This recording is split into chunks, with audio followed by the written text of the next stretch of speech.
Ganda. Ang ganda, girl. Ganda entrance, girl. Ang ganda ng entrance.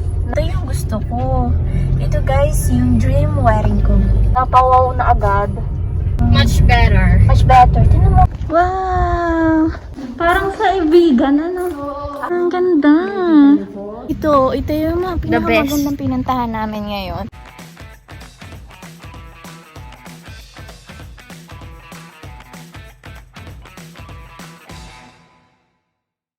So yun guys, good morning! Sana nga yung tsura ko bagong gising ako, tingnan nyo lang. So for today's video, mag-ocular visit kami sa silang wedding reception ng sister ko. Titingnan namin kung anong itsura nung sa may silang. I-share namin sa inyo yung anong meron dun sa pupuntahan namin. So ang una natin puntaan ay ang The Hills. Sa yun, sa mga wedding venue na magaganda dito sa silang. Ayan. So let's go! Naubuksan mo daw yung table ko daw yun. So yan, habang nasa biyahe, mag-sleep muna ako guys, ha? Nantok pa ako.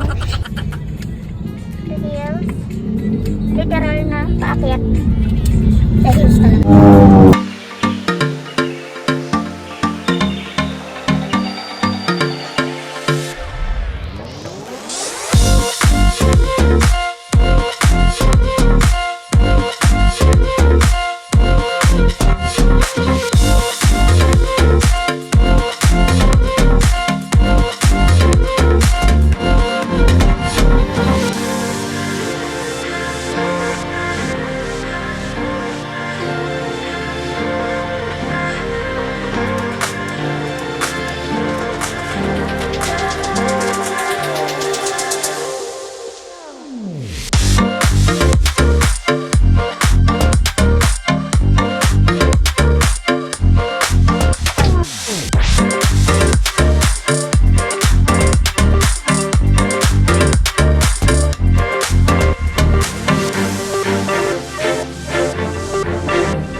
Kasama ko sa 95 school is ito lang talaga. Venue lang po.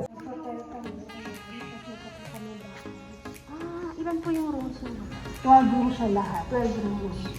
Kung kukuhanin natin sa 40 rooms. Tapos may mga bahay din kami na good for 12, good for 20, mga kami sa family talaga.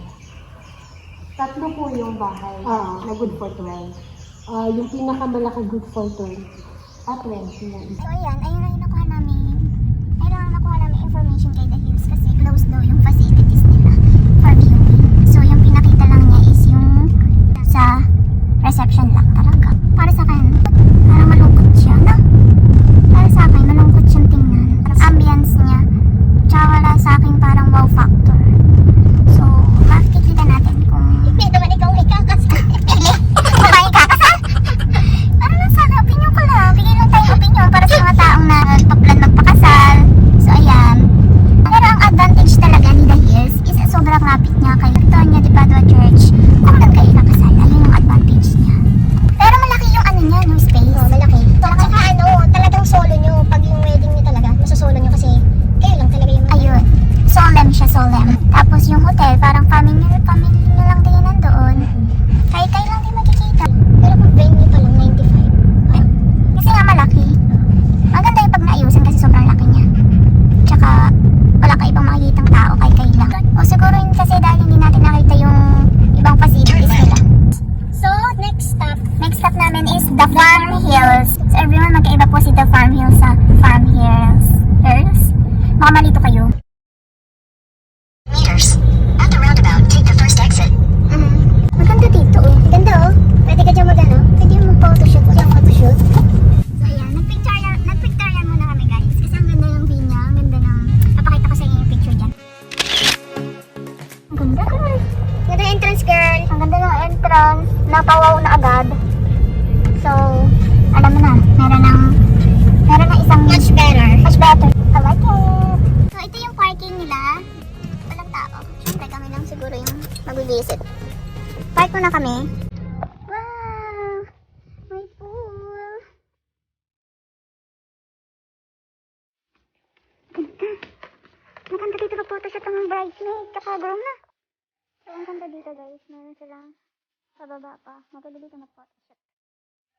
Ayan.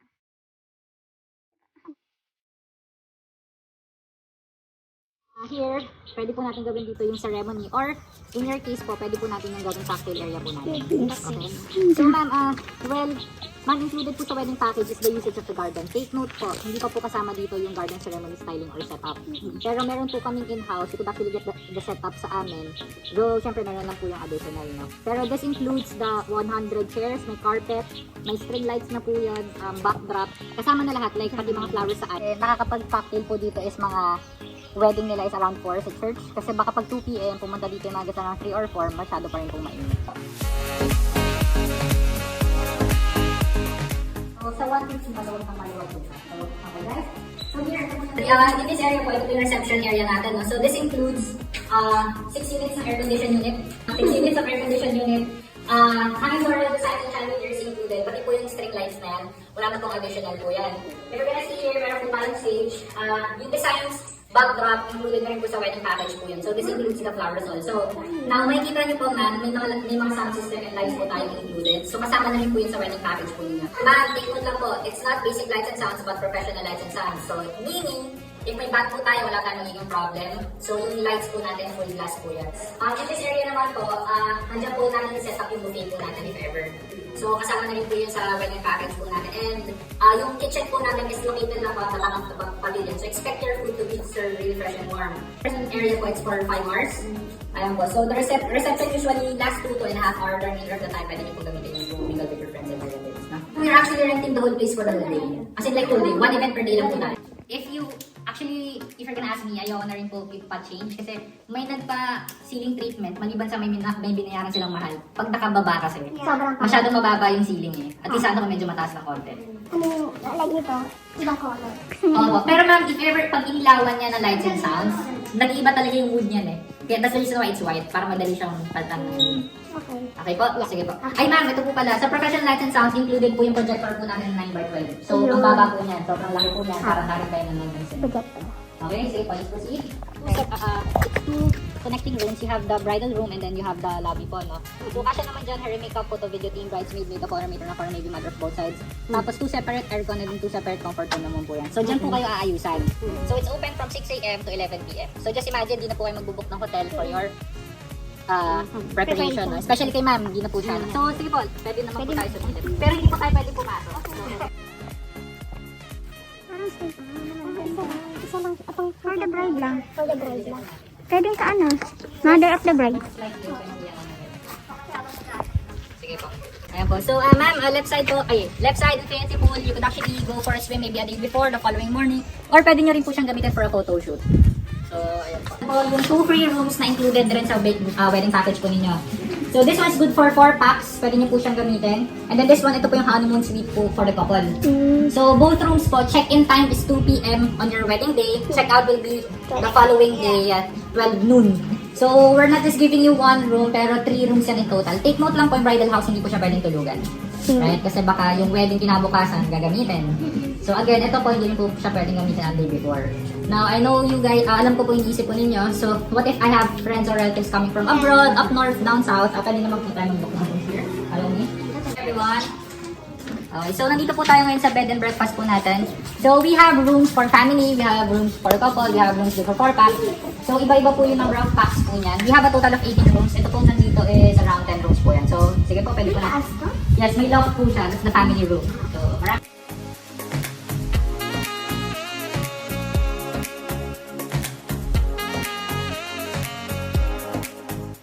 So, ayan. Tapos na kami kay Farm Hills. Overall, gusto namin siya. Kaso lang, hindi nila ma-achieve yung grapes na gusto mo. Prefer nyo tulad nung sa sister ko kasi gusto niya ng flora dun sa may CB. Kaso, hindi nire-recommend nitong Farm Hills kasi mababa yung CB nila. So, yun lang yung problem. Pero overall, ang ganda kasi may pool, may garden. Yung garden na nila. Tsaka, mag-event per day lang. So, hindi ka mag-worry na may kasabay ka sa event na yun. Puro pine tree. Ganda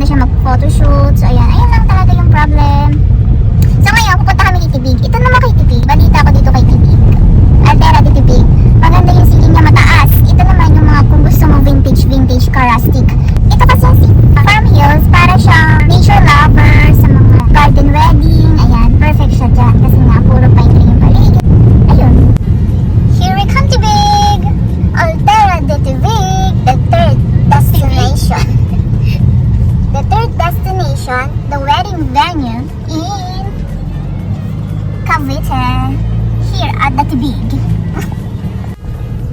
Vintage. Ito, vintage look. Ito yung gusto ko. Ito guys, yung dream wedding ko. Vintage look. Ikaw tayo kakasal? Ito guys, vintage look. Malaki. Ano ito? Ito tayo. Office nila. This is Alpha Belgrande Garden.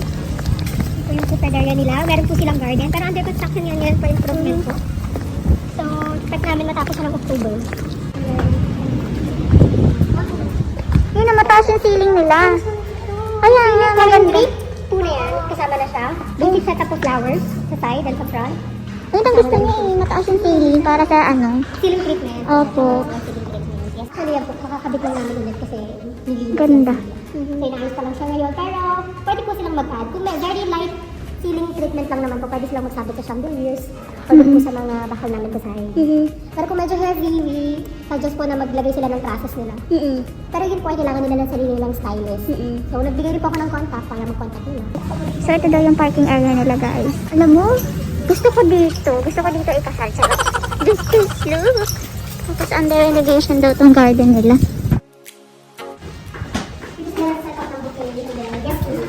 Parang kaibigan, ano? Actually, yes po. Inspired po ito sa Calibre Solo Basati. Ganda. Pwede kayong umakyat sa taas. That's preparation room. Ganda din. Mas ang gusto mo niya yung isa. Ikaw kasi ang type mo ganito yung rustic na vintage. Kasi po, ito na po ito. Oo. Unlike sa kabila po, hair styling po. Hindi na pwede ayusin yung taas. Pero ito po, pwede na siyang hindi ayusan. Actually, pag na-open po yung chandeliers po yan, hindi na po kailangan additional lights, hindi na po kailangan po. Plus sa package Second round mo nila. Kaya muna sa garden. So, ayan, open po sa kanila yan. Music also. Ganda. Kasama sa package May nila. garden din para sila. So if ever yun ang mapili nila, pwede rin sila mag-photoshoot dito. Yes po. All outdoor areas naman po. Even the guests upon arrival, free sila to roam around, to picture taking, habang waiting po dun sa hotel.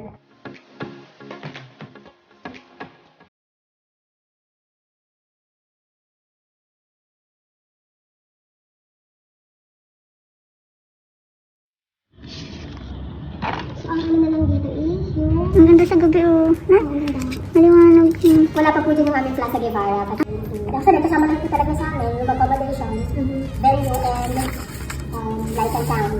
Yung light and sound po namin kasama yung visit, pero meron po kami in-house na light and sound. So guys, meron na final decision. Feeling mo naman ako mag-decide hindi para sa akin. Ito yung mga pinakamagandang pinuntahan namin ngayon. Buti na lang ito yung last, no? Alam mo yung feeling na vintage, tapos may parang nasa vegan ka. Tapos ang ganda pa sa gabi nito dahil ng ilaw. Kahanap kayo ng created gift box. Yes, meron po ako. Homepage, created gift box. Ipapakita ko sa inyo mamaya yung mga sample ko. And ilalagay ko din dito yung page. So ilalagay ko na lang dito guys yung link ng page ko ng created gift box. LoveArt_PH. I-search nyo sa Instagram and sa Facebook. And may website din po si LoveArt. www.loveartph.com. Ayan. Meron po ako dyang mga for corporate giftings, birthdays, mga events, ganyan, weddings. Ayan. Nakikita nyo po doon yung mga sample pictures. So, yung pauwi na kami. At satisfied po ang papunta namin dito kay Tibig. At saglit lang kami pero saglit lang tayo, no? Kasi nahook na agad kami. So, ayan. Pero kung garden wedding ka, ano ko talaga, recommend ko si The Farm. Recommend namin si The Farm. Kasi, pero si Tibig, meron ding pag-garden eh. Meron din kasing pag-garden si Tibig. So, ayan. Mamili na lang kayo kasi maganda